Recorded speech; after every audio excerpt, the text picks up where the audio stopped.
Elizabeth is dead, but no one dares to touch her body. No doctors, no relatives, no one brave enough. Only a heavy silk dress, a wig, and a cold wax mask cover the truth that she kept hidden all her life. Mirrors that once reflected her beauty, now removed. Letters unsent, sealed forever. And a body no one is sure is a woman's. Tonight, you will enter a story where images are stronger than people, and the secrets no one dares to ask are what keep Elizabeth alive. So before you get comfortable, take a moment to like the video and subscribe, but only if you genuinely enjoy what I do here.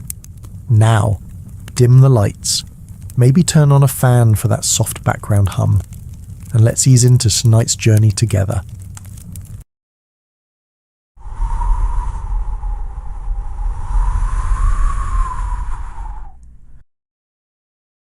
If you ever hear the name Elizabeth I and imagine the sharp eyes of a queen holding court, you might not picture her last days.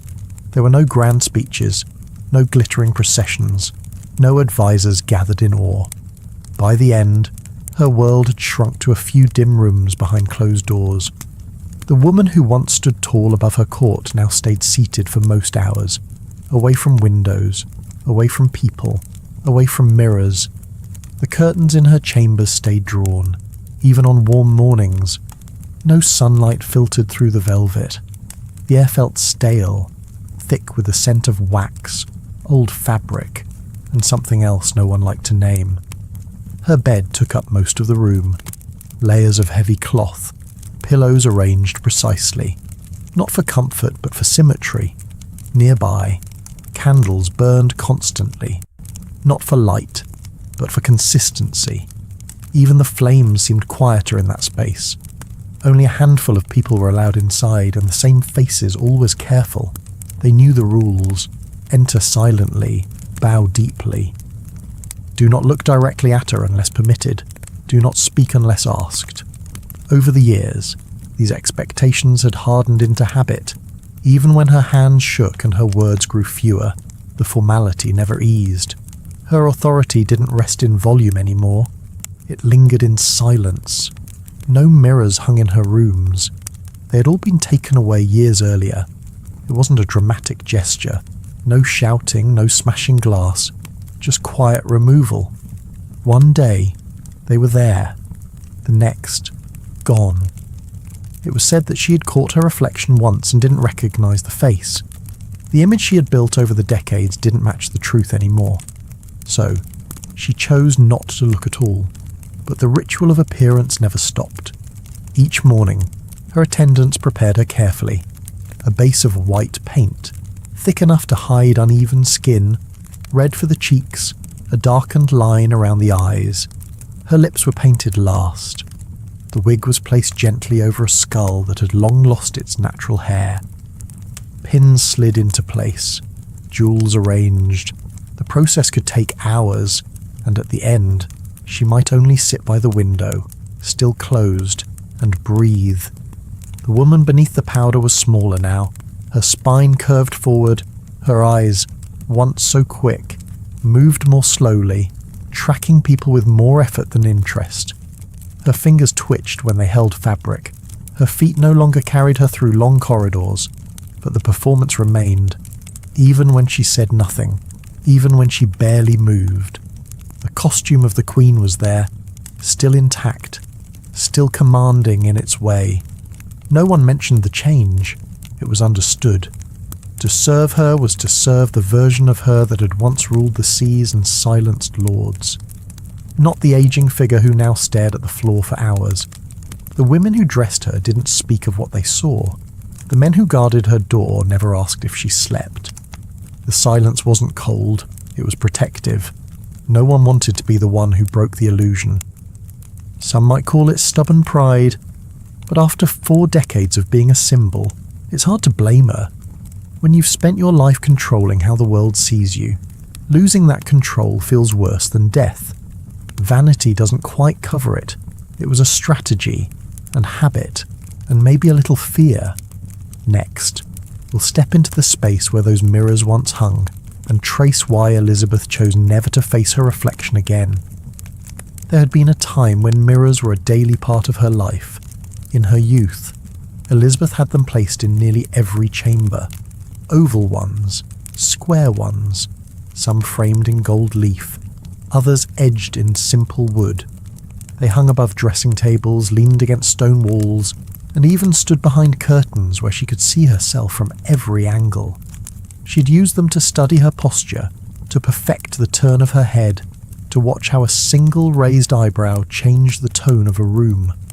They were tools, not of vanity, but of control. When visitors entered her private rooms in earlier decades, it wasn't unusual to catch a glimpse of her reflection before seeing her in person. She understood the power of image, the first impression, the careful balance of femininity and force. The queen who wore jewels but could speak with steel, the mirrors helped maintain that illusion. They gave her an extra set of eyes, a second presence. But over the years, the mirrors became less useful. Or perhaps more truthful than she liked. The woman in them began to change. The white powder sat differently on her skin. The lines around her mouth deepened. Her eyes, once sharp, grew heavier with something that wasn't just age. The paint could only cover so much. The wigs could only lift so far. The more she looked, the less she recognized the figure staring back. At some point, though no date was written down, she ordered them all removed, not just covered, taken away entirely. One by one, the attendants carried them out. They were careful not to ask why. No one needed an explanation. The last to go, it was said, had been a tall mirror beside the fireplace in her dressing room. A servant had forgotten it behind a curtain. She had walked past, caught her reflection by accident, and froze. No outburst, no tears. She simply turned and said it was time. From then on, her attendants applied her makeup by memory. They stood before her with practiced hands, brushing powder in soft circles, adjusting curls, pinning jewels without the aid of reflection. They knew her preferences, knew which angle the wig must sit, how high the ruff must rise. The process didn't slow down. If anything, it grew longer, more precise, as if the absence of mirrors made every detail more important. No one spoke of it directly, but the silence around it was loud enough. The women whispered in the halls, wondering how it must feel to refuse even your image. To perform each morning not for yourself, but for the idea of who you were. One could argue that facing your reflection each day requires strength, but there's another kind of strength in walking away from it entirely. It wasn't shameful, it wasn't denial, it was distance, a refusal to let the truth intrude on the ritual.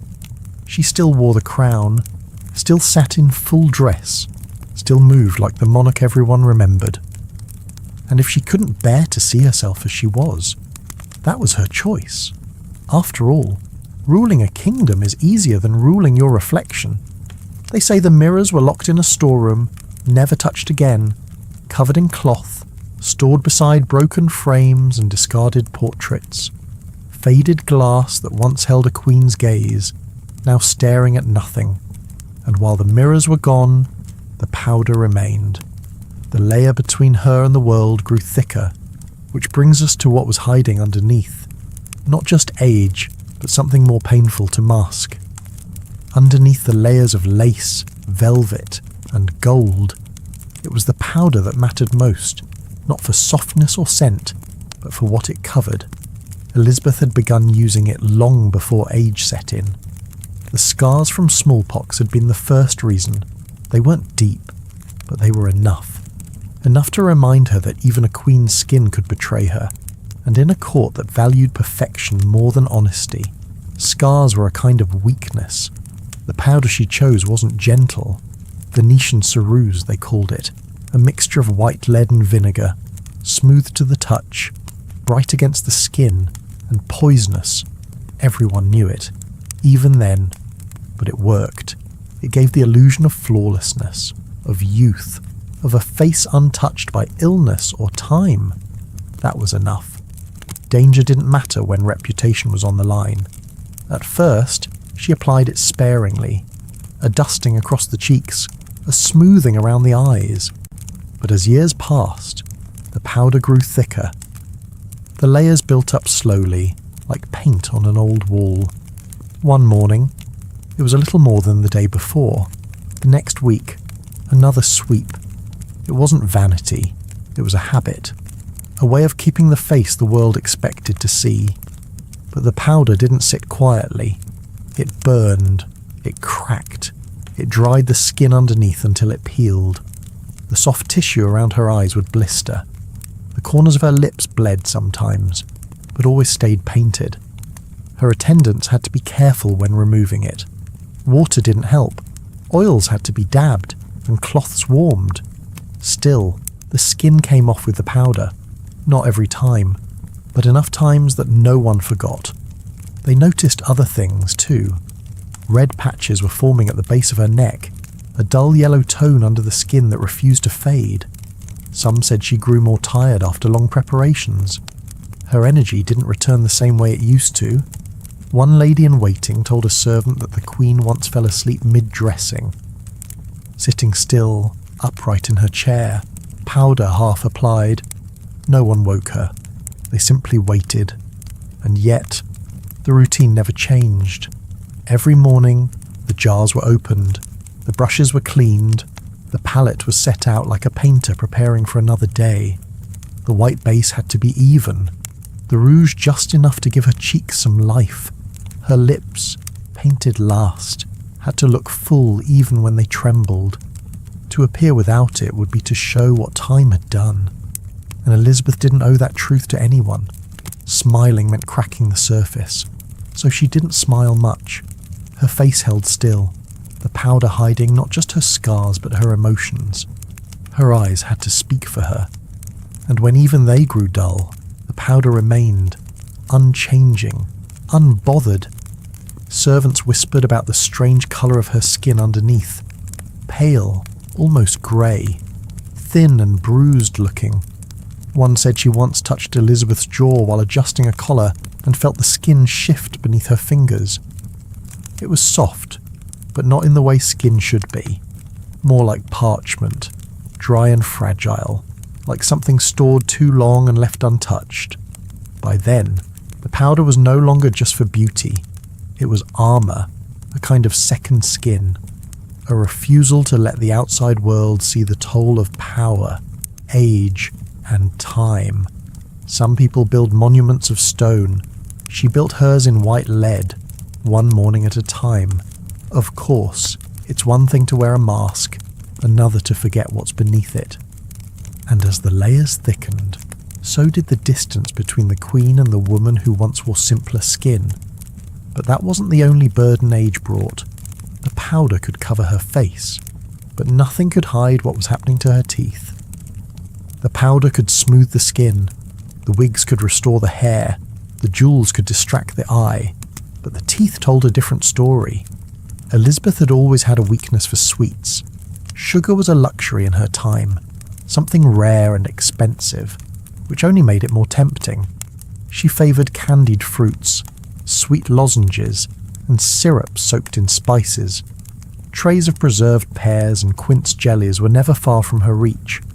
It was more than a preference. It became routine. A little sugar to start the day, a sugary drink to ease a sore throat, something sweet to finish each meal. Over the years, the effect began to show. Slowly at first, a tooth here, a sore gum there. But it didn't stop her, even as her dentists, if they could be called that, warned of damage. The sugar stayed. Her teeth darkened with time, not all at once. First, a yellowing, then brown. Eventually, many turned black, some rotted to the root and had to be removed. Others broke while she was eating, leaving sharp edges that made speaking difficult. The pain must have been constant, but she said nothing. She continued to appear each day, powdered, jewelled, and smiling, though that smile was carefully measured. The mouth was the one place powder couldn't reach. Lip paint could shape the illusion, but it couldn't hide what lay beneath. Attendants often reported a heavy odour in the mornings, a mix of decay and clove oil, which had become the standard way of dulling the ache. She chewed on it during long audiences, hoping the scent would mask the truth. It didn't always work. Over time, even her closest ladies began to avoid standing directly in front of her. They adjusted her collars from the side. They passed her goblets at arm's length, not out of disgust, but out of courtesy. Everyone knew what was happening, but no one dared mention it. She was still the queen, and queens didn't rot, at least not where others could see. Speaking became more difficult. Her voice, once sharp and precise, grew softer, more nasal. Some believed it was age. Others suspected it was the missing teeth. She rarely opened her mouth wide when talking. Instead, she relied on shorter phrases, fewer words, and long pauses that let others speak first. People praised her silence as wisdom. In truth, it may have been caution. At banquets, she no longer ate the hard dishes. Soft foods appeared more frequently on her plate. Custards, soups, and boiled vegetables. Bread soaked in wine. Anything that didn't require chewing. Still, she kept her posture straight. Still lifted her cup with grace. Still nodded in time with the music, pretending all was well. Behind closed doors, the pain must have been sharper. Some nights, she asked for warmed cloths to press against her jaw. Other times, she simply sat with her head tilted to one side, eyes half closed. Her attendants learned not to ask questions. They brought what was needed and left quietly. It was a slow kind of unraveling, not dramatic, not sudden. Just one more piece of her slipping away beneath the paint and the pearls. And yet, she held to that image, no matter the smell, no matter the discomfort. To be seen as weak was worse than the pain itself. Some rulers lose their crowns to war or rebellion. Elizabeth, slowly, was losing hers to sugar. A sweet tooth is harmless enough until it starts taking teeth with it. And while her smile faded, her eyes still watched, especially when a certain name was mentioned. A name tied to memory, to loss, and to someone who had once called himself her equal. Her smile had grown quieter, her body more distant. And if there was one thing Elizabeth guarded more than her crown, it was the right to keep her body unseen. For decades, no one, no servant, no physician, no lady of the bedchamber, ever claimed to have seen the Queen without her layers. The heavy gowns, the padded sleeves, the corsets laced tight enough to change her breath. She wore them like armour, not just for court, but in private too. There were rules, long-standing ones. No man was permitted in her chambers during dressing. Even female attendants were rotated with care, many of them serving for years and still saying they had never helped her change fully. When garments had to be removed for bathing or rest, the room was emptied. Only the most trusted women were allowed near, and even they worked with a sense of practiced blindness. They never stared. They kept their eyes on the fabric, not the skin. It wasn't modesty. Elizabeth had no trouble commanding a hall or silencing a bishop. This was something else, a line that couldn't be crossed, not because of a scandal, but because of something more personal. Whispers started early in her reign, and they never quite faded. Some believed she had a birthmark, large and dark, hidden beneath her gowns.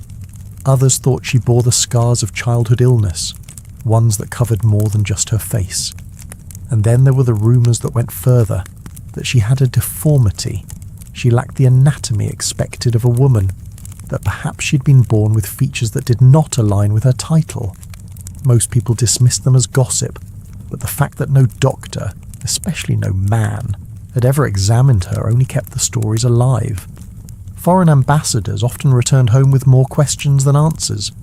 Those who came hoping to negotiate marriage noted how quickly the subject of children was avoided. One even wrote that Elizabeth seemed entirely unsuited to the production of heirs, though he offered no detail as to why. Others hinted at a flat chest, a square build, or a voice that deepened as she aged. No one had proof, but the absence of truth was enough to feed speculation. Even as medical science advanced slightly near the end of her reign, she never allowed a male physician to touch her. They could observe from a distance, offer mixtures for pain, suggest poultices or diets, but no examinations, no disrobing. Her body was not to be handled. If something ached, she bore it quietly. If something grew or swelled, she adjusted her gown to accommodate. Her body, like her crown, was never passed from one hand to another. What we do know is that her ladies were silent, loyal to a fault, and her body was always covered. High collars, long sleeves. Even in summer, when heat filled the stone halls, she remained wrapped in cloth. Her gowns were stiff with layers. Her corsets, drawn tighter with age, not just to shape her figure, but to hide whatever time or nature had written underneath. There were no casual moments, no bare feet by a fire, no stories of her slipping into a robe late at night. She maintained the same composure in her chambers as she did on the throne. To be seen unguarded, even by candlelight, was something she never allowed. Maybe it was pride, maybe it was a shame, or maybe it was neither. Maybe it was the quiet knowledge that if she gave anyone access to her body, she might also give them power over her story, and that was something she would never risk. Some queens are remembered for their battles, others for their beauty. Elizabeth made sure no one remembered her body at all, which, frankly, is one way to keep your legacy intact. But hiding behind cloth and paint didn't mean people stopped asking, especially when she kept avoiding one question why she never married. The question lingered through her entire reign, not just whispered by courtiers, but printed in letters, sent in reports, carried across borders. Why didn't Elizabeth marry? The daughter of a king, the ruler of a kingdom, a woman with dozens of suitors, yet never a bride. For some, it was a riddle. For others, a political frustration. For Elizabeth, it was a decision, and once made, it never changed. In her early years as queen, proposals came quickly. Kings, dukes, princes from every corner of Europe.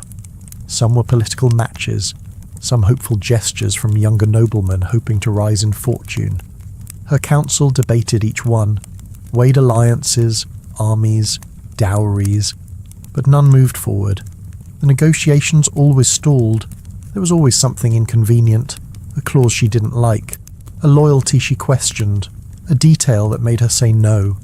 She offered a simple explanation, that she was married to England, not in jest, but as a serious answer. It was repeated often enough that people began to accept it as the truth. But behind the formality, there was something more careful at work. Marriage, especially in her world, meant ceding power. A husband, even one of lesser rank, would have legal rights over her, rights to her income, her title, her movements, and Elizabeth wasn't interested in sharing. Her advisors pressed the issue in private. They spoke of heirs, of legacy, of the dangers of leaving the throne without a successor. She listened, nodded, and moved on. Some say she led them in circles, promising to consider a match, then finding a reason to decline at the last minute. Her council grew frustrated. Foreign courts even more so, but she remained firm. And then there was Robert Dudley, a man who stood beside her more often than anyone else. Their relationship stirred constant rumours. He was charming, well-born, and entirely within her circle of trust. Some thought he would be the one, the only one she might marry. But she never did. Not him. Not anyone. Even when people swore they had seen something between them, she kept her position unchanged. Many wondered if the rumours about her body had something to do with it. If she couldn't have children, a marriage would be more complicated than helpful. Others believed she simply didn't want to be ruled. She had watched too many women lose themselves in marriage, reduced to extensions of their husbands, no longer taken seriously in their own right. Whatever the reason, the decision became part of her image, the Virgin Queen, a title that became both a shield and a story. It gave her freedom, but also turned her private life into public property. Poets wrote about her purity. Painters filled canvases with symbols of chastity. She leaned into it, dressed the part, reinforced the idea, and yet, in doing so, she also erased any possibility of a personal life being separate from politics. Behind closed doors, perhaps she wondered what she missed. But no record shows regret, no letters filled with longing. If she grieved the absence of family, she kept it to herself. Power was what she chose, and in choosing it, she gave up something else. It's possible she never truly believed marriage could offer her anything she didn't already have, except, perhaps, trouble. And if staying single kept her in control, then the cost was simply part of the role. Some queens gave birth to heirs. Elizabeth gave birth to a myth, one that would outlive her by centuries. But myths don't keep you warm at night, which may explain why one man, and one man only, remained close to her heart long after everyone else faded. For all her refusals and all her distance, there was still one person who seemed to move freely in Elizabeth's world: Robert Dudley, a name whispered behind fans, written carefully in the margins of foreign reports, and spoken with both envy and suspicion. He was there from the beginning, not just as a nobleman, but as someone she had known since youth. Their families crossed paths early. Their childhoods had shared corridors and tutors, and when she became queen, he was among the first names she brought close. He was given rooms near hers. At court, his presence was constant. He rode beside her during progresses, stood near her at ceremonies, and was often found in private conversation late into the evening. No other man held that kind of place in her life, not publicly, not privately, and it did not go unnoticed. People gossiped. Some said he visited her chambers daily. Their meetings stretched for hours, that she trusted him more than any advisor. Others claimed he held her hand when she was ill, that he once brushed a tear from her cheek. None of it was ever confirmed, and Elizabeth never explained, but she gave him titles, lands, honours. She appointed him Master of the Horse, which placed him close to her at all times. It wasn't just a ceremony. That role meant he was part of her daily routine, and the closer he stood, the louder the whispers became. The one fact no one could avoid was his marriage. Dudley had a wife, Amy Robsart, a woman who stayed far from the court. In 1560 she died suddenly, found at the bottom of a staircase with a broken neck. The coroner ruled it an accident, but the court murmured otherwise. Some believed she had fallen, others thought she had jumped. A few went further and suggested she had been pushed. The timing didn't help. With Amy gone, the path for Dudley and Elizabeth seemed clearer, but instead of drawing closer, Elizabeth stepped back. Whatever they had, if they had anything, remained in place. She never married him, never made him a consort, yet he stayed by her side for decades. Some believe that one decision shaped the rest of her life. If she had married Dudley, she would have risked everything: her reputation, her authority, perhaps even her throne. Choosing him might have confirmed every rumour, so she chose differently. She kept him close, but never too close. Their bond continued. Through victories and illness, through aging and loss. He was there when her face grew pale and her energy faded. She wrote to him in moments of need. He wrote back with careful words. When he died in 1588, she was inconsolable. One of her servants found her alone, holding the letter he had sent just before his death. She kept it in a locked box by her bed. For years. Whether they ever touched in the way people imagined, no one knows, but it almost didn't matter.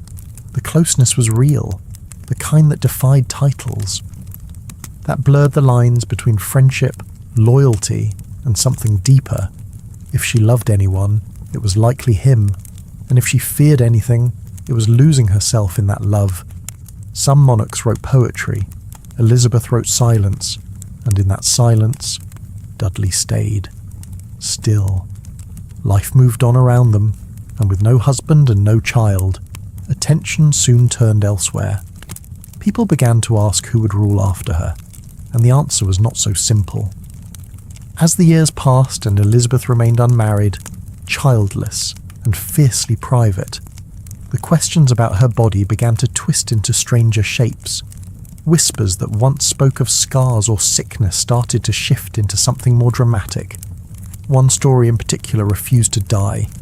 It claimed that Elizabeth was not Elizabeth at all, that the real princess had died as a child and someone else had taken her place.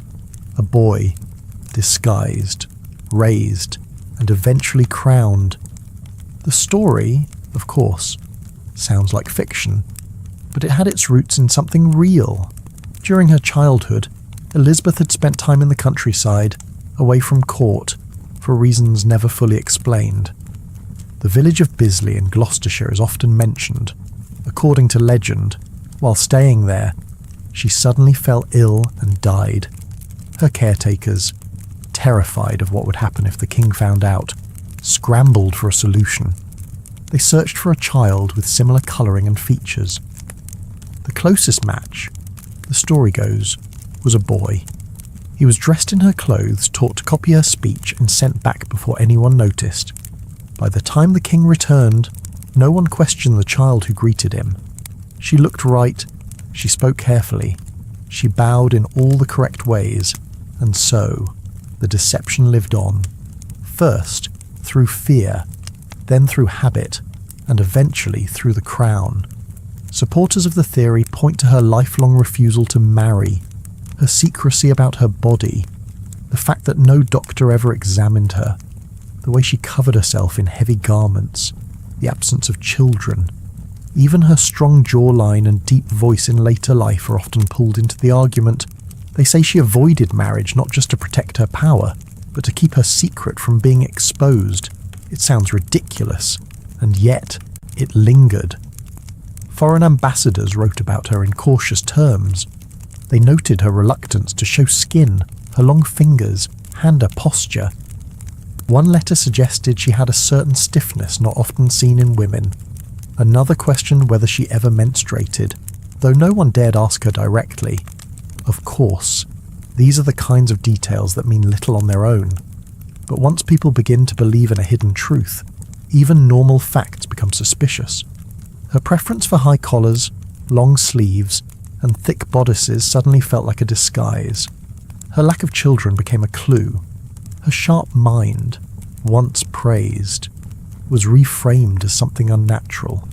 What no one seemed to consider is that perhaps she had simply decided not to share herself with the world, that her distance was personal, not political.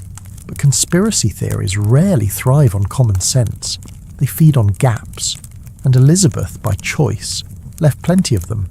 No real evidence ever surfaced, no hidden documents, no accidental confessions, just rumours repeated over the generations.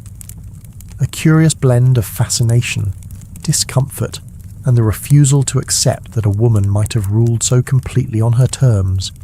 If she had been a man, some argued, it would all make more sense. The strength, the stubbornness, the refusal to bow. But maybe that said more about the people making the argument than it did about the Queen herself.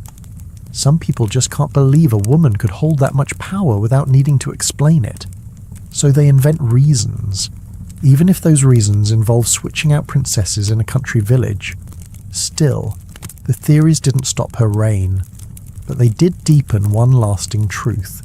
The less you reveal, the more people will imagine. And Elizabeth gave them plenty to imagine, especially when it came to the one thing even more guarded than her body, her throne. Elizabeth may have ruled alone, but she was rarely alone in practice. Her court was full of men, advisors, nobles, generals, lords from old families and new fortunes. They bowed, offered counsel, praised her policies, and presented gifts. But beneath the bows and words, many of them held a quiet discomfort.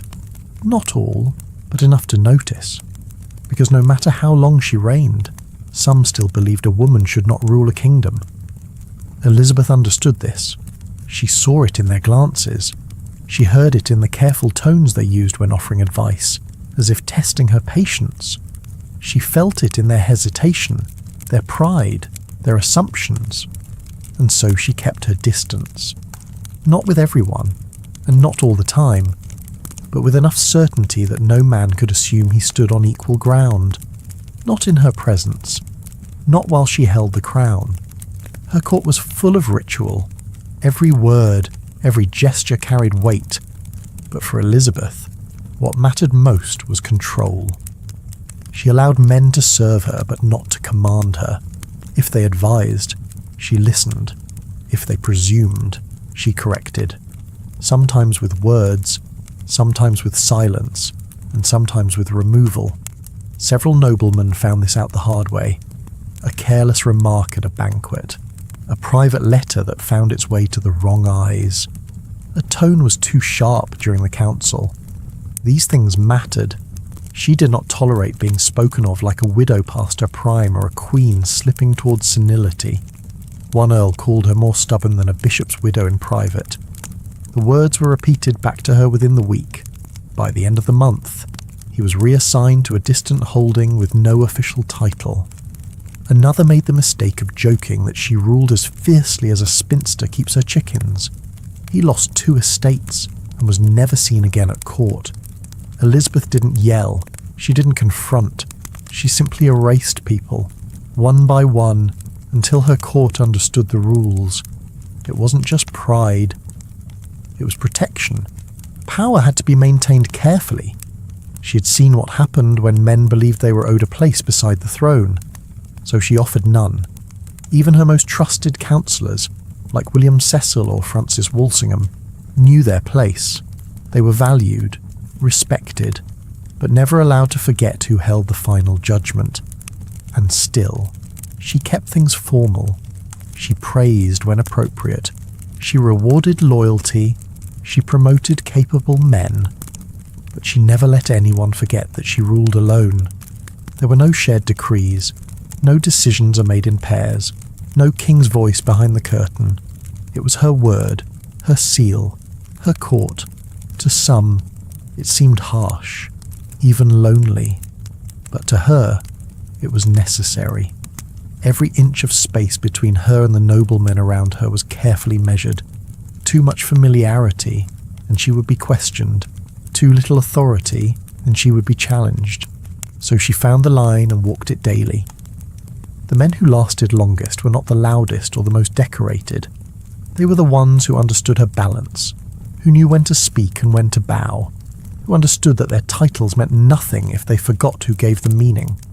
One advisor once said, in a whisper not meant to be heard, that the Queen ruled like an old governess with a sharp tongue.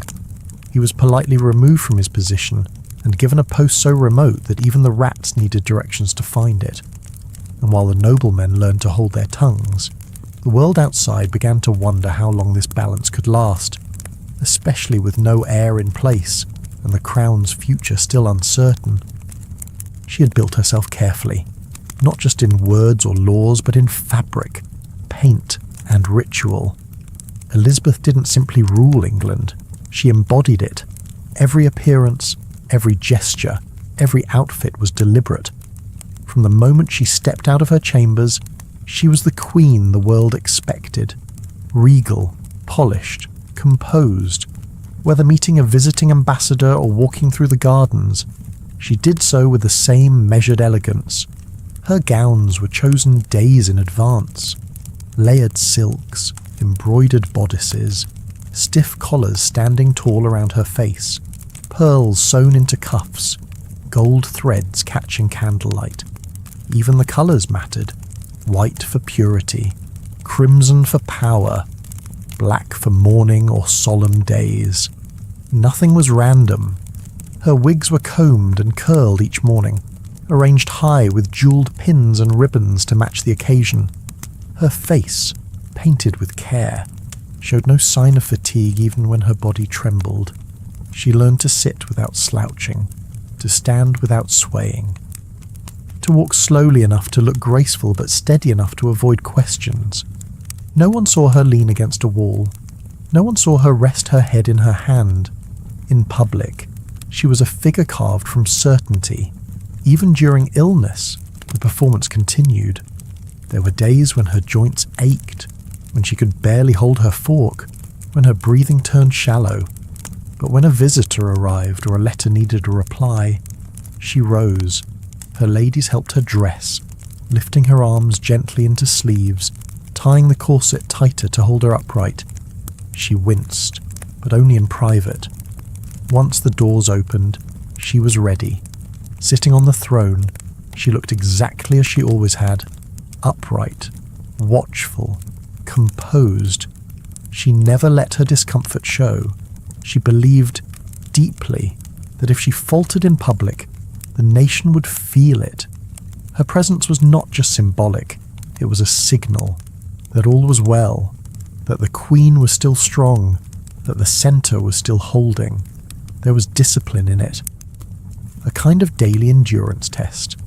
Her attendants grew used to the routine, the moments of silence before she entered the hall, the long pauses as she adjusted her breathing, the quiet glances exchanged between ladies when they noticed her hands shaking. No one said anything. They just tightened her bodice, straightened her ruff, and made sure her crown sat exactly right. It wasn't vanity, it was a responsibility. In a world full of uncertain alliances, shifting loyalties, and foreign threats, Elizabeth understood the power of consistency. If she looked like she always had, people would believe what they always had, that she was England, that the land was safe in her hands, that they had nothing to fear, and perhaps she feared, deep down, that if she ever dropped the act, she might never get it back, that letting herself appear small, tired, or aged would invite the wrong kind of attention. So she pushed through it every single day, even when her voice cracked, even when her legs grew stiff, even when the crown felt heavier than usual. She gave them the image they needed, and in return, they gave her loyalty, at least in public. Behind closed doors, the doubts were still there, but in court, on progress, at council, she held her ground, even if that ground sometimes swayed beneath her feet. One could say she built herself into a statue, beautiful, unchanging, and just as cold. But statues do not answer questions. And Elizabeth still had one answer left to give. It came every time someone asked about the next ruler, and every time she left them waiting. While Elizabeth held the throne in England, another queen waited to claim it. Mary Stuart, Queen of Scots, was not a stranger. She was family, a cousin by blood, a queen by birth, and in the eyes of many Catholics, the rightful heir to the English crown. Her claim was older, her lineage is less complicated, and her presence was a constant shadow over Elizabeth's rule. At first, the two women never met. Letters were exchanged, filled with cautious politeness and veiled suspicions. Mary ruled Scotland while Elizabeth solidified her hold on England. But unrest grew. Scotland turned cold toward Mary. Her marriages failed. Her court fractured. Eventually, her people rose against her. In 1568, she fled across the border and asked Elizabeth for protection. Instead of offering her a warm welcome, Elizabeth chose caution. Mary was not treated as a guest, nor as a prisoner in chains. She was placed under watch, housed in manor homes with guards at the gates. Fed well, dressed finely, but always surrounded, for 18 years, she remained like that, moving from one estate to another, never free, never fully captive. Their letters continued, still polite, still formal, but tension thickened with every year. Elizabeth feared that Mary might be used as a rallying point for rebellion. Catholic factions in England saw her as a beacon. Foreign powers sent messages of support. Plots began to form, some real, some imagined. Either way, Elizabeth's court kept Mary where they could see her. The pressure grew worse with each season. Every ambassador who visited England brought questions about Mary. Every noble in Elizabeth's court wondered how long the situation could last. But Elizabeth refused to act rashly. She knew the cost of spilling royal blood. Once that line was crossed, it could not be uncrossed. And if she executed a queen, she risked setting a dangerous precedent for herself. Still, the rumours multiplied. A letter intercepted here. A coded message was uncovered there. Spies reported secret meetings. Some believed Mary was orchestrating an invasion. Others thought she simply wanted freedom. Elizabeth responded with more surveillance, more restrictions, more distance. Mary, for her part, did not stay silent. She maintained her claim to the throne. She signed documents as Queen of England. She wore English symbols on her garments. And when Catholic uprisings failed in the north, some fingers pointed to her influence. Whether she was guilty or not, the perception was enough. For Elizabeth, it was a slow-burning crisis. One she tried to manage without letting it define her reign, but it followed her everywhere. In council meetings, in court whispers, in foreign negotiations. Mary was always part of the conversation. A silent presence she could neither ignore nor fully remove. Some advisors begged for action. Others warned of consequences. Elizabeth hesitated, calculated, and delayed. For a time, it seemed she might outlast the problem, that Mary would fade quietly into history. But the opposite happened. With each year, Mary's name grew heavier, more dangerous, more costly. By the end of those 18 years, the choice was no longer about mercy or fear, it was about survival. The court tightened, the evidence mounted, and Elizabeth, who had always avoided final steps, began to understand there might be only one left. Some queens write history with treaties, others with crowns, but these two women were writing it with silence, suspicion, and the slow build of something neither wanted to finish. Eventually, the finish came, and it came with ink on paper, a signature, and a decision that Elizabeth would never forget. For 18 years, Elizabeth had kept Mary alive, not out of affection, but out of hesitation. The idea of executing another queen, especially one tied to her by blood, had always made her pause, even when Mary challenged her legitimacy, even when nobles pushed for action. Elizabeth resisted. She preferred delay, letters instead of swords, warnings instead of death, but the delay could not last forever. In 1586, everything changed. A plot was uncovered, not the first, but the most serious, the Babington conspiracy. A group of Catholic loyalists had planned to assassinate Elizabeth and place Mary on the throne. Messages had been exchanged, names listed. The plan was real, and this time it had reached too close. Francis Walsingham, Elizabeth's spy master, had seen it coming. He had built a careful web of informants and intercepts. He knew who to watch and when to act. When the Babington letters surfaced, he brought them straight to the Queen. The contents were unmistakable. Mary had written back to the plotters, her handwriting, her seal, her promise, encouragement in her own words, a promise of help once Elizabeth was gone. Still, Elizabeth hesitated. She studied the letters, read them again and again. She walked through the gardens alone, sat in her private chamber with nothing but candlelight and silence. Her council urged her to act. The people were uneasy. The court was tense. Foreign ambassadors waited for her next move, but she held back. Some thought she was waiting for a reason not to kill Mary. Others believed she wanted someone else to decide for her. Eventually, her council drafted the death warrant. They handed it to her without ceremony, just ink on paper, one page that could end a decades-long shadow. She signed it, not with boldness, but with resignation. One sharp motion of the pen, it was done. Mary was executed on the morning of February 8th, 1587. She wore red under her black cloak, the colour of Catholic martyrdom. She spoke calmly. Prayed aloud, the axe fell cleanly. 3 strokes in total. Witnesses wept. Others watched in silence. The room smelled of cold stone, wax, and blood. When the news reached Elizabeth, she did not rejoice. She did not stand or speak. She stared at the floor. Her attendant said she turned pale and trembled slightly. For days, She said almost nothing. Meals were left untouched. Her rooms remained quiet. No music played. No visitors entered. One courtier claimed the Queen refused to sit on the throne during that time, choosing instead to remain by the window, gazing out without focus. There were rumours that she tore up the warrant in anger, blaming her secretaries for sending it too quickly.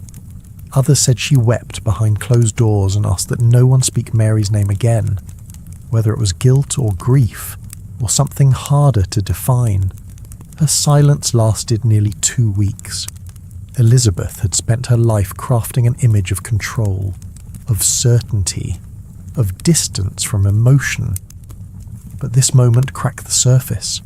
She had killed a queen, a cousin, a symbol, and though it secured her rule, it cost her peace.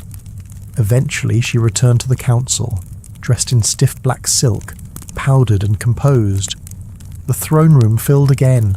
Court resumed, but a tension lingered beneath the marble floors and velvet curtains. Something unspoken had settled into the corners of the palace. Some monarchs regret their wars. Elizabeth regretted her signature, but she never spoke of it again. And while her court steadied itself once more, the Queen turned her eyes outward. Across the narrow sea, ships gathered, and this time the enemy flew a different flag. Long before the axe fell on Mary, Elizabeth had learned that survival did not come from strength alone. It came from knowing what others whispered in corners, from seeing letters before they reached their destinations, from understanding what people thought before they said it aloud. For that, she needed eyes and ears, not just in court, but across the country and beyond. So she built something quiet and very effective. At the centre of it stood Francis Walsingham, stern, loyal, tireless, a man who understood that information was a weapon and secrets were currency. Elizabeth trusted him in a way she trusted few others.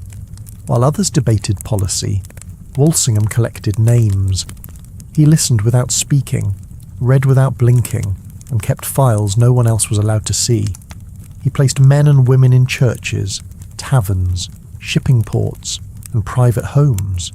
Priests were watched. Foreign ambassadors were followed. Even the Queen's courtiers were not exempt. If someone spoke against her, their words were recorded.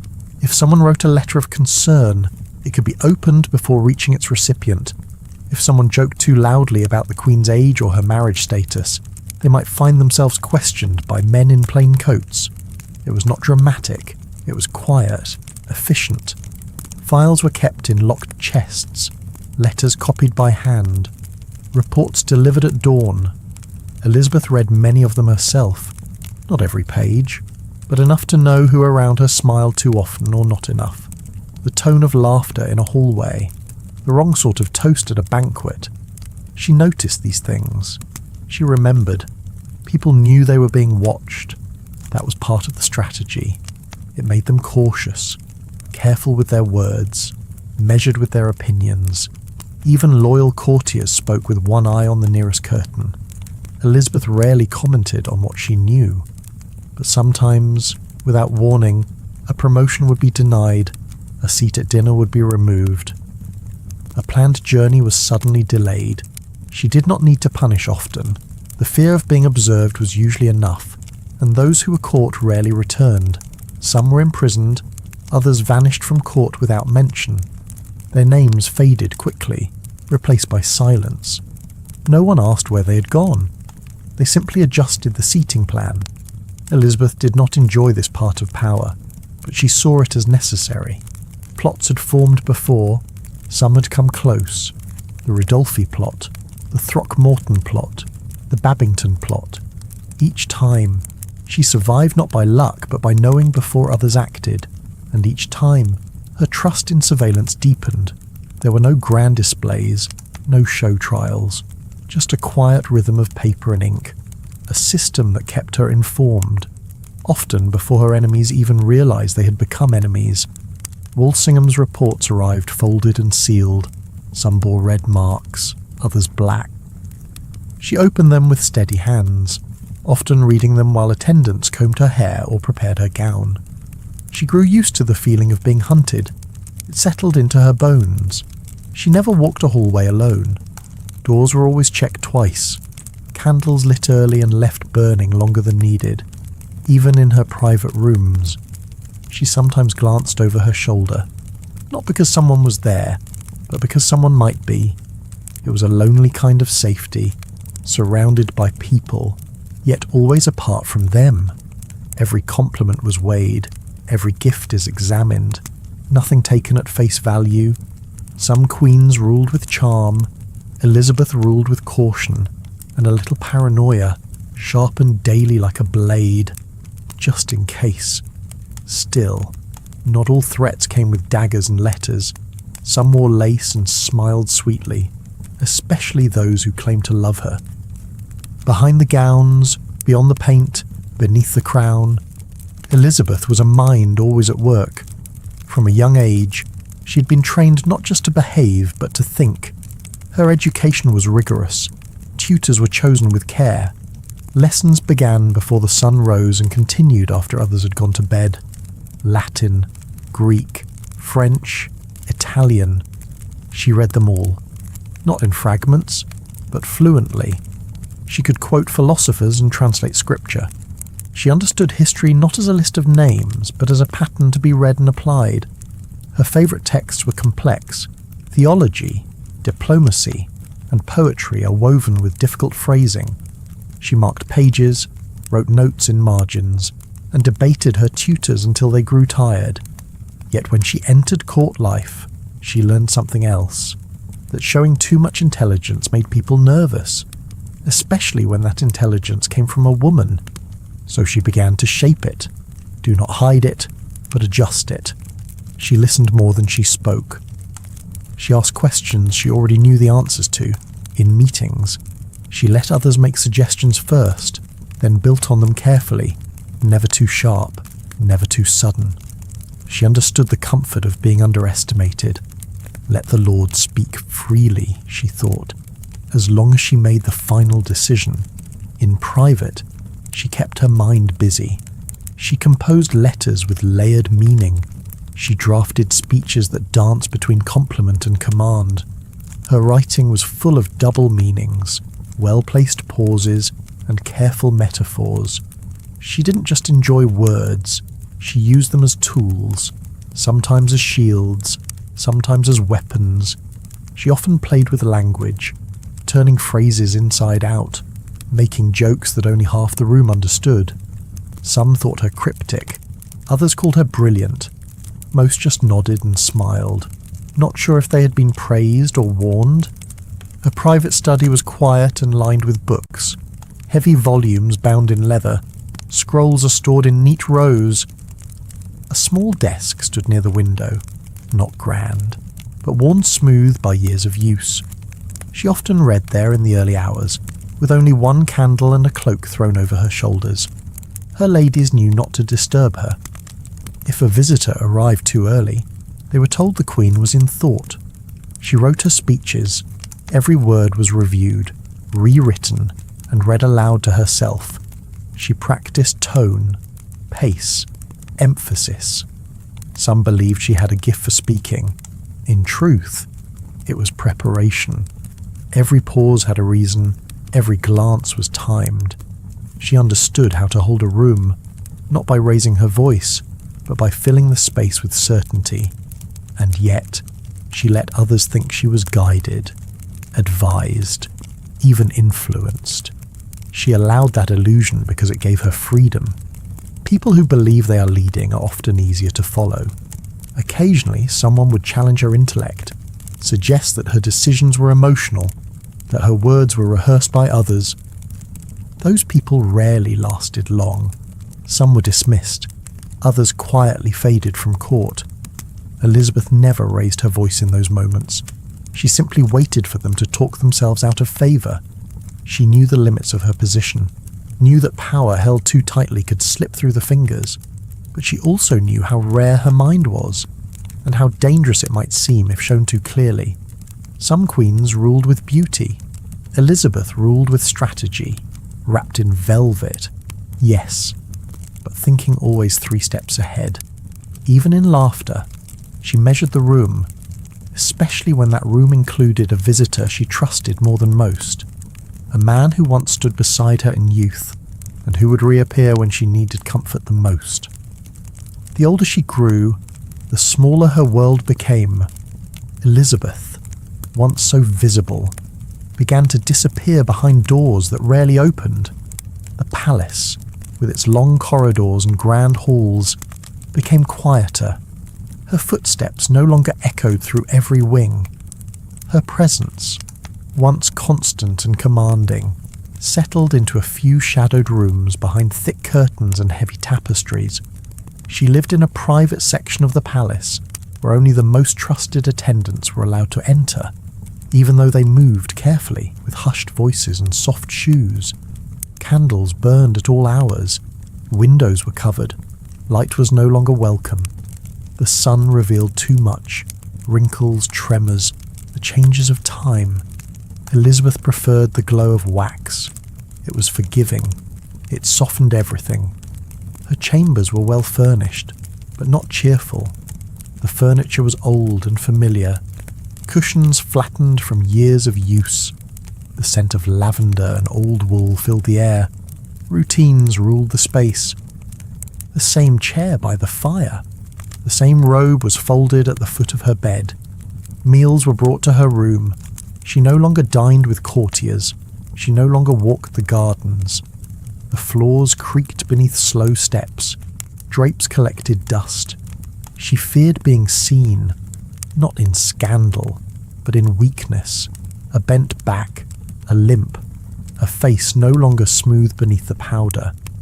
These things mattered to her, not because she believed in perfection, but because she had become a symbol, and symbols were not supposed to age.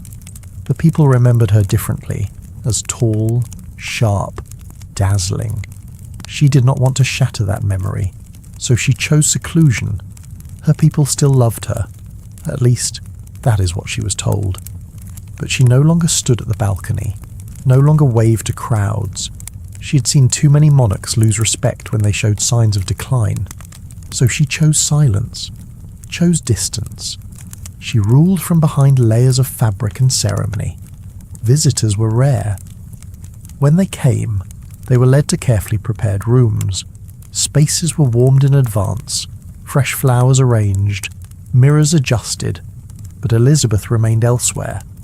They might see her from across a hall, seated behind a screen, nodding faintly. But the days of long conversations and personal charm had passed. Even her council met less often. Matters were brought to her in writing. Decisions returned with a few careful words. She trusted those around her to speak for her in public. Her image still appeared on coins. Her speeches were still read aloud by others, but her voice, once the clearest in the kingdom, had grown quiet. Her handwriting became shaky. Her replies are shorter. Some days, she refused to dress, not in protest, but in weariness. Her ladies waited patiently. The tray of powder sat untouched. The gowns remained on their stands. When she did rise, she moved slowly, holding onto furniture, pausing at doorways. Her eyes scanned the floor before each step. She had not fallen, but she feared the day she might. Her steps were measured. Her breath was shallow. The palace, once a stage, had become a shell, a place of memory, a structure too grand for the life it now held. She had spent decades mastering the public eye, but now, with that gaze gone, the rooms echoed with something emptier. One servant said the palace felt like a cathedral without music, still beautiful, still sacred, but missing the sound that gave it life. Some rulers retire with a ceremony. Elizabeth simply faded deeper into the curtains. She did not abdicate. She did not disappear. She stayed, quiet, hidden, constant. But there was still one more act left, and it would come not in whispers or shadows, but in the quiet shape of her final days. A body growing tired, a queen still refusing to lie down. Death came quietly. There were no trumpets, No urgent footsteps, no royal declarations.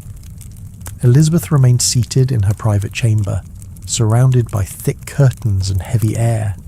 Her gown was layered in rich silks, her posture still upright, even as her strength slipped away. She had stopped eating days before. Water was refused. Her ladies watched from a distance, unsure if they were witnessing the end or just another silent protest against time. The room was dim as always. Only a few candles remained lit, each one carefully spaced around her chair. Their light bounced off the jewels in her wig, catching in the folds of her gown. Her face was pale, not with illness, but with powder. A thin, waxy layer of Venetian ceruse still clung to her skin, covering the signs of age she never allowed others to see. When her breathing stopped, no one rushed to her side. There was no scream, no collapse. She simply became still in a way that made silence even heavier. Her posture did not change. Her expression remained calm. She looked, some said later, like a statue still holding court. For a long while, no one dared move her. She had left no clear instructions for what to do next. Some feared removing her garments. Others hesitated to disturb the appearance she had worked so hard to protect. Her body had become a symbol, and symbols are not so easily unwrapped. The attendants kept the candles lit. They adjusted the drapes to keep the morning light out. One or two ladies sat nearby, their hands folded in their laps. They whispered prayers, though no one was entirely sure which saint to call on in moments like this. The Queen had many titles, but sainthood had never been one of them. Her layers of clothing were heavy, gown over gown, bodice beneath corset, stockings under silk. The weight of presentation had not left her, even in death. Her wig remained in place, its curls stiff and slightly askew. Underneath it, no one quite knew what they might find, and so they chose not to look. It took time for the embalmers to arrive. They paused at the doorway. Rumours of what lay beneath her garments had circulated for years. Some said scars, others whispered of more complicated truths. No one wanted to be the one who confirmed or denied them. The fear was not of discovery, but of undoing the myth. Instead, they preserved what was already visible. They added nothing. They removed nothing. She remained seated for hours, as if she might open her eyes and wave them away for interrupting her rest. When they finally moved her, it was done gently, almost ceremonially. Her hands were folded, her head remained upright, her body stayed wrapped in the same layers she had chosen that morning. Even in her coffin, she was not undressed. No one dared suggest it. The lid closed over a queen still in full costume, still wearing the mask of power. Her face powdered, her clothing immaculate, her secrets intact. The people who attended the final viewing said she looked almost alive. Others said she looked more queenly than ever. One courtier muttered that it took dying for her to finally sit still long enough for a portrait. Behind the thick doors of her chamber, the era ended not with mourning, but with stillness. The Virgin Queen had exited without ceremony, wrapped in silence, guarded by fear, and remembered more for how she looked than what she said. Outside, the next chapter was already waiting. A crown would change hands, but the shadow she left behind would not lift so easily. After Elizabeth's body was finally removed from her private chambers, the silence remained. The candles were snuffed out, the curtains stayed drawn, but the room held more than just fading warmth. It held belongings that no one had yet dared to touch. Her items, left exactly as she'd placed them, waited without instruction. No list, no key, no final note. Just a sense that whatever was left behind should be handled with extreme care. The royal attendants began slowly, one gloved hand at a time. They collected the obvious objects: a hairbrush with ivory teeth, a collection of gloves, each embroidered with pearls, several books, most with pressed flowers tucked inside. The contents of her dressing table were carefully wrapped and labelled: bottles with fading labels, powders in cracked ceramic pots, hairpins that had once held together the heavy wig she wore daily. Nothing was discarded. Every item was treated like it might carry a secret. There were trunks, dozens of them. Some had sat untouched for years, locked and pushed against the back wall of her private storage rooms. The keys were missing, and no one seemed eager to force them open. There were rumours, of course. Some whispered that mirrors had been hidden there. The very ones she had banned from her chamber once Age became too visible. Others believed there were letters, possibly never sent, still sealed and addressed to Robert Dudley. A few swore they'd seen one of her wigs, grotesque with age, still shaped into the curls she had once favoured. Her clothing presented another mystery. Most of it had been catalogued over the years. Gowns in velvet, satin, brocade, some with stiff collars. Others were sewn so tightly they could barely be lifted without creasing. But there were odd pieces too. Dresses with strange seams, undergarments that didn't match any standard design. Some were made of stiff materials not typically used for comfort or function. Nothing was ever explained. The seamstresses who had once worked on them were long gone. The newer staff took notes, then quietly folded the garments back into their boxes. After Elizabeth's death, King James ordered an official inventory, but the process was slow and cautious. Many documents disappeared before they could be archived. Some servants vanished from court entirely. Others refused to speak of what they had seen. The royal archivist claimed to have lost records during the transition. Whether by accident or intent, no one could be certain. But pieces of her life simply vanished. Boxes turned up empty. Letters were missing. Some said it was politics. Others suspected it was something more personal. The Queen had always controlled her image carefully. Perhaps that control extended beyond death. Perhaps instructions had been left quietly, passed by word of mouth, carried out without leaving a trace. Or perhaps those around her took it upon themselves to protect what was left of her mystery. Not out of loyalty, but out of fear that the truth would unravel something far larger than vanity. To this day, rumours persist about what lay in the vaults of her final palace. Some archivists believe the items were moved to secret compartments beneath the tower. Others think they were destroyed during the reign of her successor, who had little interest in preserving her legend. A few stray items have surfaced over the years, but never anything definitive, just hints, scraps, a single lace cuff, a broken seal, a page torn from a book written in her handwriting. One scholar half joked that if the Virgin Queen had truly kept her secrets locked away, it was because she knew how much more powerful they were that way. And yet, even locked boxes can't hold everything.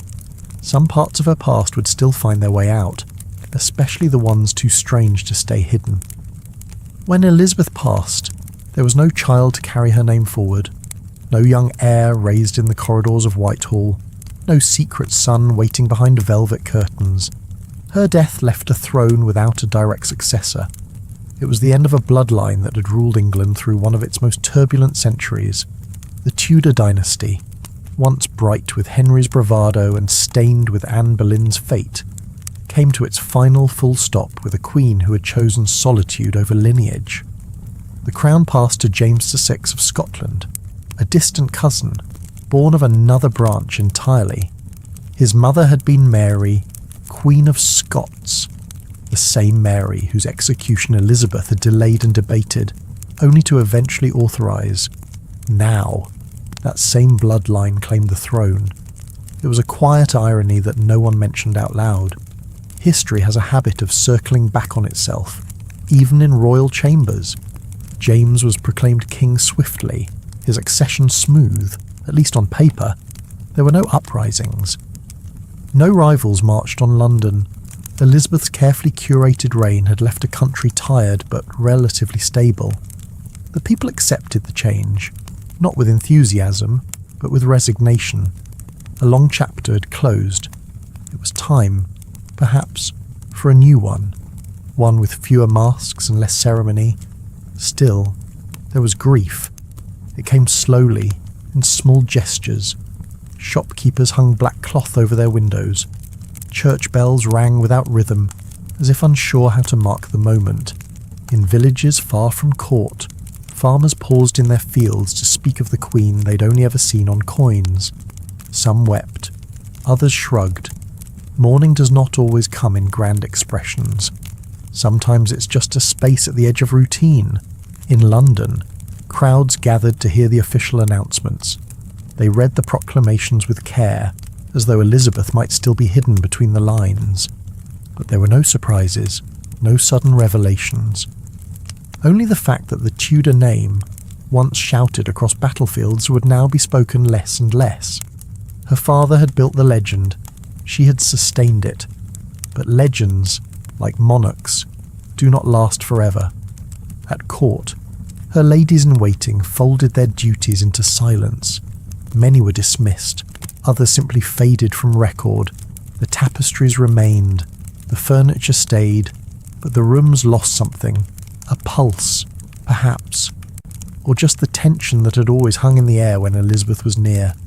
She'd been the centre of everything for so long that her absence made the corridor seem wider and colder. Her portraits, once positioned with pride, were moved. Some were boxed, others repainted slightly to soften their features. The new king had his image to promote, his narrative to shape. Elizabeth, despite her long rule, belonged to yesterday, a closed book, a chapter with no children to write its sequel. Among the nobles, there was quiet recalibration. Those who had survived her court quickly adjusted to new expectations. Some had never truly felt comfortable under her gaze. They now stood taller. Others, who had built their entire status on her favour, found themselves slipping into the background. Power, like furniture, is often rearranged when the occupants change. One court observer remarked that Elizabeth had left no heir, but many ghosts. Her choices, her policies, her silences. They lingered in documents, in church sermons, in the very language of politics. A reign that had produced no son had still shaped a nation's sense of identity. And yet, the throne did not wait. It moved forward, just as the carriages rolled toward Westminster with new banners. England would now be ruled by a Stuart, a Scottish king on an English throne. It was a new page, but some parts of the Tudor story still waited to be uncovered, especially the ones sealed behind closed doors. Long after Elizabeth's burial, the stories did not stop. If anything, they deepened. Whispers became books, questions turned into academic theories, but one label, more than any other, clung to her legacy like a final layer of silk: the Virgin Queen. It was both a title and a myth, one whispered with reverence, sometimes with doubt, often with more curiosity than certainty. She never married. That part was true. For over 4 decades on the throne, she avoided every proposal, every suitor's attempt to place a ring on her finger or a name beside hers in official records. She stood alone, always. No husband, no heirs. And from that absence, the idea of virginity grew, not from evidence, not from confession, simply from silence. The people needed something to call her, something that made sense of her choices. The Virgin Queen seemed to fit. It suggested purity, strength, even divine favour. In portraits, she was shown surrounded by symbols, pearls for chastity, moons for untouched beauty, eyes on her gowns, suns on her sleeves. It all spoke of watchfulness and distance, a queen above ordinary desire. But behind the imagery, no one knew. There were no letters that confessed secrets, no diaries where she poured out her heart, no slips of paper hidden in drawers with coded declarations. Her chambers were guarded, her reputation is fiercely managed, and those closest to her never said much, even after her death. Either out of loyalty or fear, they kept her silence alive. Some speculated endlessly about her closeness with Robert Dudley, about the hours they spent together, about the nights when no one else was allowed in. Some wondered if their relationship had crossed lines. Others insisted it was strategic, nothing more. A queen needed allies, not lovers. The difference could be fatal. Some asked deeper, stranger questions about her anatomy, about rumours of physical differences whispered by those who had never seen her behind a curtain, about the medical oddities that Victorian writers would later latch onto with the eagerness of those desperate to explain what they could not touch. These theories were published, republished, and then folded back into the long library of royal speculation. Still, none of it changed the official image. Elizabeth the Virgin Queen endured. It was useful. It made her reign seem larger than life. A woman who had chosen country over comfort, power over partnership. The myth wrapped itself around her, layer by layer, just like her gowns. Eventually, even those who doubted began to accept it, or at least stopped asking aloud. The irony, of course, is that a woman who had been so private in life became endlessly public in death. Her choices, her body, her emotions, everything became a subject for analysis. It was as if the absence of facts created an irresistible pull. People searched harder, not softer. The less she revealed, the more they wanted. In the end, the truth may have gone with her, buried under waxed fabric and folded hands, locked behind lips that had practiced silence for years. It's possible she lived exactly as she said. It's possible she did not. But with no confirmation, no revelation, the legend remains untouched. Perhaps that was her plan all along. By refusing to clarify, she held on to control. Even now, centuries later, the debate around her virginity continues. Scholars write essays, filmmakers guess. Tour guides at old palaces still leaning close to lower their voice when her name comes up. Everyone wants to be the one to solve her.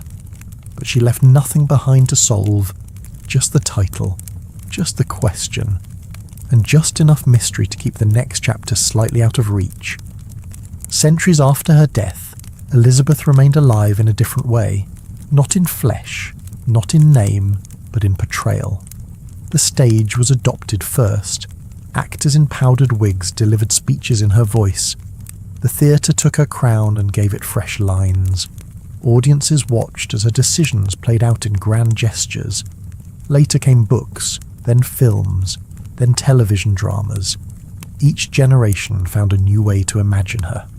And in each version, the Queen stood tall, unshaken, brilliant, often alone, but never weak.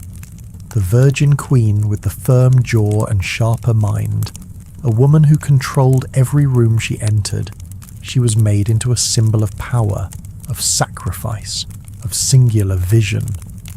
That image was easier to carry than the real woman might have been, easier to sell, easier to admire from a distance. Filmmakers loved her dramatic moments, the speech at Tilbury, the golden gowns, the frost in her courtship negotiations. Writers returned often to her rivalry with Mary, Queen of Scots, or her supposed romance with Dudley. They painted her as calculating or wounded, depending on the mood of the script, sometimes tragic, sometimes triumphant, but always in control of the frame.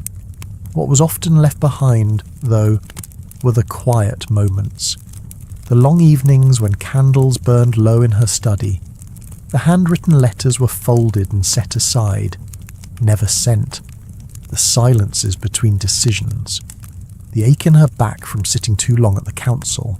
The weight of the crown, not in gold, but in expectation. Few explored her fears. Fewer still her loneliness, her aging body, her slipping memory, the private doubts that may have whispered louder than any court flatterer ever dared to speak. The public rarely saw the woman behind the legend, not because she had nothing to reveal, but because no one wanted to look for it. The myth was too grand, too polished, too marketable. In portraits, she never blinked. On screen, she rarely stumbled. In novels, her mind was always 3 steps ahead, and maybe that was how she wanted it. A queen without a family, without a husband, without a child, but not without a legacy. Her face, frozen in paint or celluloid, outlived them all. The Elizabeth that survived into popular culture wore armour, even when dressed in lace. She was crafted into the mould of a ruler who needed no one and who feared nothing. An emblem of England itself. It was a powerful version, but not a complete one. For every strong figure history gives us, there is often a cost. In Elizabeth's case, the cost was her humanity, the soft parts, the doubt, the breathless moments before decisions were made. These were set aside to preserve the image, the icon, the untouchable queen. And yet, there are hints. In letters where she apologized too many times. In the careful construction of her speeches, as though measuring each word for weight. In reports from ambassadors who noted how quickly her moods could shift. Not signs of instability, but of emotion. Of someone under pressure for so long that even a small slip felt dangerous. She became a mirror that others projected their ideas onto. Some saw her as a feminist icon, others as a tyrant in disguise. She rarely got to speak for herself anymore. Her legacy was narrated by others, scripted, edited, recast. But behind the performances and interpretations, one fact remained. Elizabeth Tudor had turned herself into a symbol, not just for her time, but for all the times that followed. And symbols, by nature, are easier to carry when they don't bend or break. Still, beneath all the embroidery and the legend, there may have once been a woman who longed to take it all off, just for a moment, just to breathe. And the only place she may have ever done that was behind a locked door. By the end of her reign, it was no longer clear where Elizabeth the woman ended and Elizabeth the image began. Years of calculation had built a version of herself that was polished, enduring, and almost untouchable. It wasn't just the crown or the gowns or the speeches. It was the silence, the control, the unbroken surface she showed to the world. She had learned early that power was fragile, and for a woman, even more so. Every smile, every slip, every shadow on her face was watched and interpreted. So she chose a version of herself and held to it, not just in public but in private. Every morning, the same careful routine. Layers of clothing, powder, jewels. Her attendants were trained not just in service but in discretion.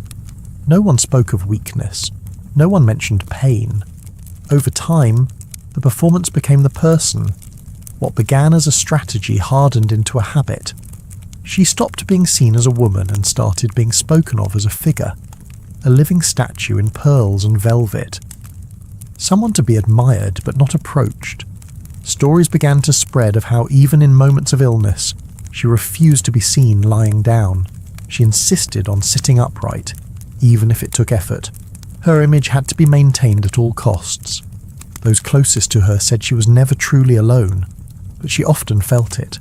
Her chambers were filled with people, secretaries, maids, courtiers, but none were allowed too close, not emotionally, not physically. She laughed when it suited her. She grew angry when necessary, but sorrow, vulnerability, real human grief, those stayed hidden. One servant recalled, much later, that Elizabeth would sometimes excuse the room, stand by the window and turn her face away, not to look out, but to let a tear fall unseen. No one was ever allowed to witness it directly. Even her crying had to be private. If there was pain, it belonged to the woman. The world only saw the queen.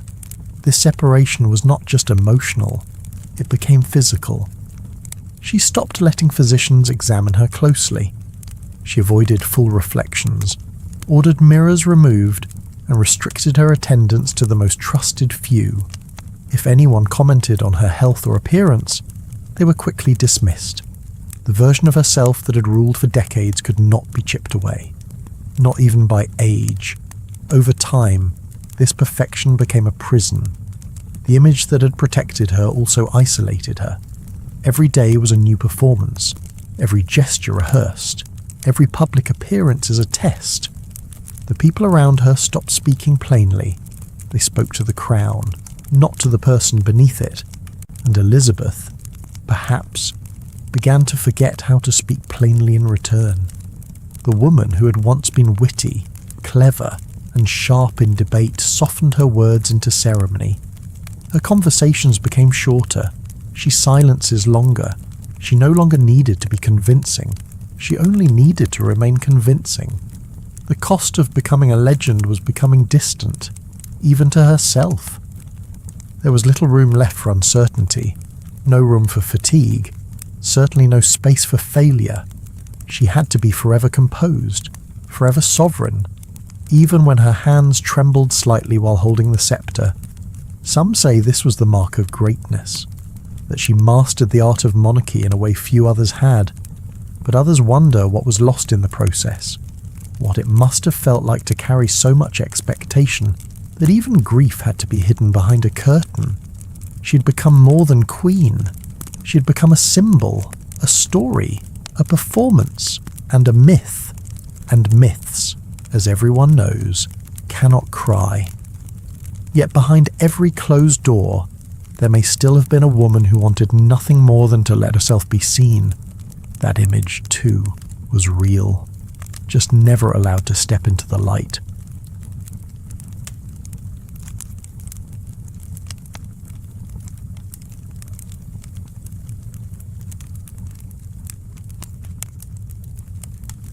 Her death did not end the performance. It simply became the final act. Even in the way Elizabeth was laid to rest, the image had to remain untouched. Her funeral was not just a farewell. It was a carefully choreographed continuation of everything she had worked to project in life. Composure, grandeur, control. The body was prepared with a precision that bordered on ceremony. She was dressed not in a simple gown, but in multiple layers of royal fabric, silk, velvet, lace. Each was chosen with care, as if she were about to appear at court rather than disappear from the world. The attendants followed exact instructions, though few knew where those instructions had truly come from. Perhaps Elizabeth had planned it herself. Perhaps it had simply become expected, part of the long habit of her legacy. A wig was placed over her thinning hair. The colour was chosen to match her younger portraits, not the duller, greyer tone that had begun to appear in recent years. Her face was covered in a thin layer of the same white powder she had worn for decades. Venetian ceruse, even then. It had poisoned her slowly, some said, but it also preserved her look, and in death, it was used one last time. Her cheeks were touched with a faint pink tint.